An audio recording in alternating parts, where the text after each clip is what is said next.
And today I am the living proof that you can have a PhD level understanding of your own emotions from the neck down, because apparently my body has been trying to tell me things for decades and I've just been kind of standing there going, well, that's weird. I wonder why my stomach hurts. So if you've ever cried in the shower 3 days after a difficult conversation, or if you've ever gone to the doctor for chest tightness or headaches or exhaustion and have every test come back normal, if someone has ever asked you, how are you feeling? And you genuinely, honestly had no idea, this video is for you. So today we're going to dig deep on alexithymia. We are going to look at what it actually is, not the dictionary definition, but the real life kind of lived version of it. We're going to look at why around half of all autistic people experience it and why that number is almost certainly higher than those of us who are AuDHD. And we're going to look at the neuroscience as to why your body kind of ends up carrying the emotional weight of your brain and when you can't process it. And we're also going to look at what delayed emotional responses actually do to your physical body, because this is a part that really nobody talks about, which is quite interesting. So I'm not a clinician, let's just be upfront and clear about that, but I do love research. And as a late diagnosed AuDHD adult and the author of Unmasking Leadership, everything I share with you is grounded in peer research, and I cite as we go, and I've kind of filtered it through a lens of lived experience, so that's really cool. I think because combination matters, research without lived experience can kind of miss the point sometimes. And I think that lived experience without research can kind of leave us without a language to advocate for ourselves. So, how are our fabulous friends? let's get straight into it. Now, if you are new here, hit subscribe. The research-based content drops like every week, and ring that bell if you want to actually see it, because the algorithm and I have a complicated relationship and it really feeds into my RSD. So, all right, what is alexithymia really? It comes from Greek, literally, not for words, no words for feelings. It was named in 1973 by a psychiatrist named Peter Sifanios, and for decades it was mostly studied in the context of trauma and psychosomatic illness. And to be clear, I'm going to share something that I've probably never shared before, ever in the history of ever, not even with like my friends and family. So this is going to be an interesting conversation. So when researchers started looking at it in an autistic ADHD population lens, things got really interesting. Now, alexithymia is not a diagnosis. It is a personality construct, like a dimension. You can have a little of it or a lot of it or kind of something in between. But the most commonly used measure is the Toronto Alexithymia Scale, the TAS-20, which looks at three things. Number one, difficulty identifying feelings. This is the big one for most of us in the AuDHD space. It's not just, do I know what to call this feeling? It's, I genuinely cannot tell if I'm experiencing an emotion, hunger, illness, or just the room being too loud. Number two, difficulty describing feelings. Even if you eventually work out what you are feeling, putting it into words, especially in real time, is another challenge entirely. And number three, externally orientated thinking. And this one is a bit sneaky. It means a tendency to focus on the concrete, the external, the logical, rather than the inner world. So some of us describe it as always analyzing situations from the outside rather than having access to how we actually feel about the situation. Here is what alexithymia is not. It is not being cold or unfeeling. Most of us with alexithymia have enormous amount of emotional depth and we feel intensely. The problem is not the feelings are not there, it's that the pathway from feeling to knowing what you're feeling is a little janky, a little disrupted. It is also not the same thing as emotional dysregulation. Although the two often kind of travel in the same car together, emotional dysregulation means that you struggle to manage emotions once you know what they are. Alexithymia is upstream of that. You cannot regulate what you cannot identify. And here is something that surprised me when I first read the research, is most autistic people who have alexithymia have what researchers call cognitive alexithymia. I hope I'm saying this right because I'm saying it a lot in this talk. Anyway, meaning the psychological, bodily, emotional response is fully intact. Your body is having the emotion, but you're just not getting the memo. So your nervous system is having a full emotional experience. Your heart rate changes, your gut responds, your muscles tense, but the brain's capacity to translate those signals into conscious knowledge of I feel anxious, or I feel hurt, or I feel overwhelmed is impaired. And that kind of gap between the two, between what your body is experiencing and what your brain is consciously registering, is where a lot of kind of that struggle lives. Now, if this is already landing for you, drop a comment below. I genuinely read them all and I try to respond to all of them, and tell me, do you relate to this? Like, what does it look like in your life? And if you have not yet subscribed, now would be a great time. The next section kind of gets into the numbers and kind of what they are, and it's quite staggering. So how common is this? And the numbers actually might surprise you. So in the general population, around 10% of people experience clinically significant alexithymia. 1 in 10. That is actually not a small number, but it gives you a baseline. Now, in autistic people, a 2019 systemic review of a meta-analysis by Kinnaird and colleagues published in the Journal of European Psychiatry looked at 15 studies comparing autistic and non-autistic groups. They found a weighted mean prevalence of alexithymia in autism is just under 50%. Half of all autistic people experience clinically significant alexithymia. That's 5 to 10 times higher than the general population rate. And some studies actually put that number even higher, up to 63% in some samples. For ADHD, the research is thinner, but it's still striking. Studies report rates of between 20 and 45% in adult ADHD populations. One Turkish study from 2021 found that a rate of 41.5% in adults with ADHD. Another German study found that around 22% had alexithymia. And so even kind of on the conservative end, that is more than twice the general population rate. So, okay, now the part that really got me is for AuDHD. For those of us with co-occurring autism and ADHD, there is essentially no published research, none that specifically examines our population. Interesting. Which is not unsurprising, but also deeply frustrating, because AuDHD is not a niche subgroup.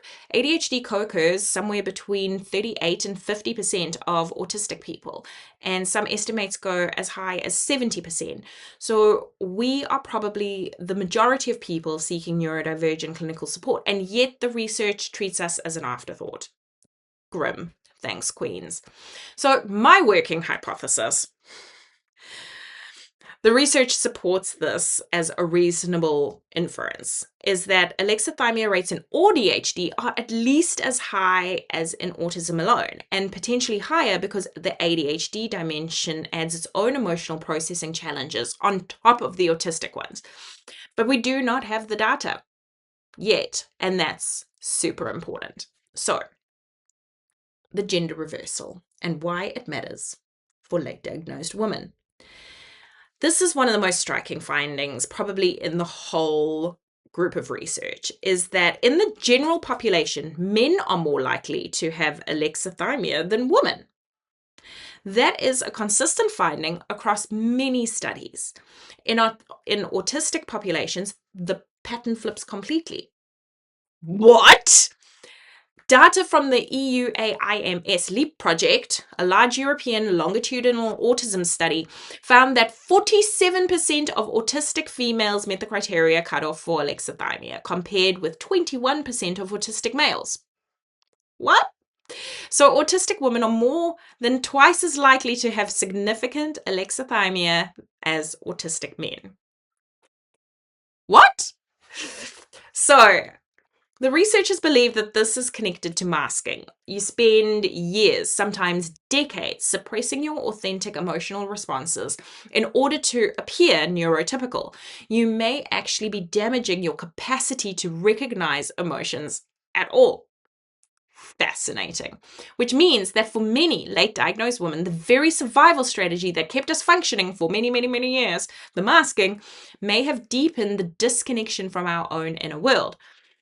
Sit with that for a moment, because I think it explains a lot. And we're going to dive into a quick sad story. So trigger warning, we're talking about completed suicide. So when I was much younger, I unfortunately, my mother had completed suicide, and that was quite a traumatic experience, because I was the one that found her. And looking back, I remember sitting there thinking to myself, I should be really upset right now. Like, why is everybody else more upset than I am? And I remember sitting there so vividly, because I remember the day like it was yesterday, but I remember sitting there so vividly thinking to myself, why is everyone so much more? Do I need to act this upset? Like, why don't I feel as upset as this? But weeks later, I remember starting to lash out. Like, there was a lot of behavioral issues that I had. Like, for sure, there was me kind of probably taking time to process an incredibly traumatic event. So, like, the delayed response coupled with the trauma is, I feel, really telling. And that should have been like a first red flag for my autism diagnosis. But that was not the first red flag. But now looking back, it should have been. There we go. A little bit of a background story. So hit subscribe if you want the next video where we go a little bit deeper in, well, actually coming up to March, the end of March. Next week is our last video that is kind of generalized, like a generalized comment. From the 1st of April onwards, I'm going to do a video a day, because it's my anniversary or my birthday of my diagnosis. So I thought, let's do research a day for the whole of April, like just for funsies. So we're going to do really cool research topics every day, just talking about AuDHD, which I'm quite excited about. Anyway, so your body has been trying to tell you a ton of stuff. It's just that you couldn't hear it. So why does this happen neurologically? Why does the pathway from feeling to knowing break down? And the neuroscience here is really interesting and also a little confronting. So the key player is now we're going to go into some technical terms. The key player is the anterior insula, a region of the brain that acts as the primary cortical side for interoceptive processing, so feeling your emotions. Interoception is your ability to sense what is happening what's happening inside of our own body, our heartbeat, your hunger, your breathing, your emotional state. In people with high alexithymia, the anterior insula shows reduced activation during emotional experiences, alongside structural reductions in the insula itself and the amygdala. So, there is also reduced gray matter in the orbitofrontal cortex and striatum. Now, I feel like, thank God, I did an undergraduate in human physiology, because these words are coming back to me and I'm like, that is somewhere in your brain. Like, there's a lot of stuff happening there. So your brain is literally less responsive to and less equipped to process signals from inside your body. A 2010 MRI, like fMRI study published in the journal Brain lols, by Bird, lols. Bird, Selene, and colleagues showed that when Bird brain, I can't. Like, can we circle back to that? That's my ADHD talking, right? I'm like, can we just, like, that's hilarious. That when people observed others in pain, empathetic brain responses in the insula were predicted by alexithymia levels, not autism diagnosis. After controlling for alexithymia, the difference between autistic and non-autistic participants almost disappeared. This was the part of what became known as the alexithymia hypothesis, the argument that many of the emotional and social difficulties long attributed to autism were actually driven by co-occurring alexithymia. That does not mean autism is not real or does not have its own distinct features. It means that we have been attributing some things to autism that are actually about alexithymia. And that distinction really is important for how we end up supporting people. So, neuroscientist Anil Seth has a model of emotion that I thought was really clarifying for understanding alexithymia. In his interoceptive inference model, so many big words today, like this whole episode is just big words, right? Blah. Published in Trends in Cognitive Sciences in 2013, he proposes that emotions are not just reactions, they are the brain's best guess about the cause of the signals coming from the body. Your brain is constantly making predictions about what is happening in your body, comparing those predictions with actual incoming signals and updating accordingly. And emotional experience is the output of that process. In alexithymia, the inference process is disrupted. The signals are arriving, but your body absolutely is having a physical response, sure, but the brain cannot accurately decode them. It cannot produce a clear label, and it cannot generate the feeling of, I know what that is. So another highlighted top tip is I can't process when I'm hungry. And that's like a big issue at the moment. Like, that is a huge issue at the moment. Like, I know that maybe I feel hungry, but I can't work it. Anyway, I can't work it out. Anyway, so now this is where it gets really interesting for people or those of us who are AuDHD. A 2022 systemic review and meta-analysis found that autistic participants showed significantly reduced accuracy on interoception tasks, like tracking their own heartbeat, but paradoxically showed higher confidence in their performance. We think we are reading our bodies. We're really not. I find that hilarious. Like, because I wear a watch to track it's just, oh yeah, of course, like tracks. Just what a silly sausage. And because we're confident that we're not missing anything, we do not seek help. We do not flag distress. We just keep going until the body finds another way to be heard. Like, it keeps just finding way. It's just so silly. So if your brain cannot consciously identify the process emotion, the psychological arousal of that emotion doesn't just disappear. It has to kind of go somewhere. And for many of us, it goes to the body as physical symptoms. So a 2023 study published in the Journal of Autism by Larkin and colleagues found that somatic systems in suspected autistic and non-autistic adults were predicted by alexithymia, regardless of autism diagnosis status. And the somatic symptoms they measured included pain, discomfort, dizziness, gastrointestinal issues. Sound familiar? Another 2022 study found that among 290 autistic young adults, 72.8% reported fatigue, 69% reported sleep problems, and more than half of the women in the sample had moderate to severe somatic symptoms. Honestly, we're a silly bunch of sausages. So for comparison, the general population rate for moderate somatic symptoms is around 10 to 15%. We are such silly bananas.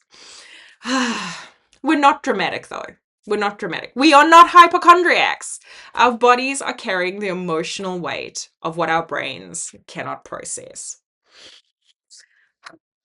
Okay, so researchers Brewer, Cook, and Bird proposed in 2016 that alexithymia is essentially a general failure of interoception, not just emotional interoception, but all of it. And they found that people with alexithymia struggle to distinguish between emotional and non-emotional body sensations. So you might not know if the tightness in your chest is anxiety, grief, or too much coffee. You might not know if the exhaustion you feel is physical tiredness or emotional depletion. And here is the piece that does not get talked about enough. There's a temporal delay. Many of us do not process emotional experiences in real time. We process them days later, sometimes weeks later. You go through something hard, you function, you seem fine. 3 days later, you cannot get out of bed and you don't know why. A week later, you're crying in the car and you don't know what you're crying about. This is not a weakness. This is delayed emotional processing, and it is it is a clearly documented feature of how many autistic and ADHD, or like feature of how many autistic and ADHD brains work. There is also a connection to chronic pain. In 2019, a meta-analysis of 77 studies involving over 8,000 people with chronic pain found that chronic pain samples had significantly higher alexithymia than non-clinical controls. The effect size was large, and the alexithymia dimension most strongly associated with chronic pain, difficulty identifying feelings, not being able to name what you're experiencing, which suggests a pathway. Unidentified emotional arousal persists as physiological stress, and that over time contributes to chronic pain or chronic physical symptoms. Bonkers. This is also central to understanding autistic burnout.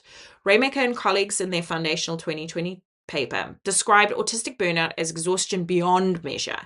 And researchers Manzalis and colleagues in 2022 explicitly identified alexithymia and reduced interoceptive awareness as risk factors for burnout.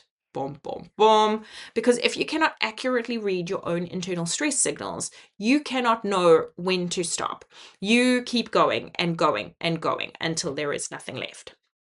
Now, if this is resonating, please share it with others. Please put it in a group, send it to a friend, tag someone who needs to hear it. This is the kind of conversation that starts changing other conversations. And subscribe if you haven't. I will be doing we've done a number of dedicated videos on autistic burnout, but in April, there's going to be one video a day. Excited.